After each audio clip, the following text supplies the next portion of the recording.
ক্বালা রাসূলুল্লাহ সাল্লাল্লাহু আলাইহি ওয়াসাল্লাম, আল্লাহ রাসূল সাল্লাল্লাহু আলাইহি ওয়াসাল্লাম বলেন, মান হাফাযা আলা সলাতি আকরামাহুল্লাহু তাআলা বিখামসি খিসাল, যে ব্যক্তি গুরুত্ব সহকারে নামাজ আদায় করবে, আল্লাহ তাআলা তাকে 5 প্রকারে সম্মানিত করবেন।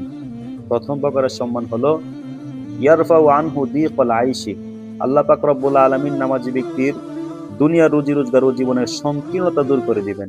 দ্বিতীয় প্রকারের সম্মান হলো ওয়া আযাবাল কবরি, আল্লাহ পাক রব্বুল আলামিন নামাজি ব্যক্তির কবরের আযাব উঠিয়ে দিবেন।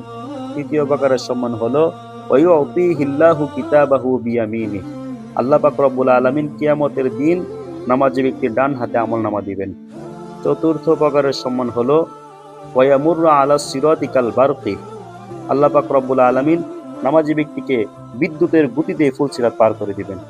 পঞ্চম প্রকারের সম্মান হলো ওয়ায়াদখুলুল জান্নাতা বিগাইরি হিসাব, আল্লাহ পাক রব্বুল আলামিন নামাজি ব্যক্তিকে বিনা হিসেবে জান্নাত দান করবেন। নামাজি ব্যক্তির যখন এই 5টি জিনিস হাসিল হয়ে যাবে, আলমে দুনিয়া, আলমে বরজখ, আলমে আখিরাত, দুনিয়ার জগৎ, কবর জগৎ, আখিরাতের জগৎ সফল হয়ে যাবে।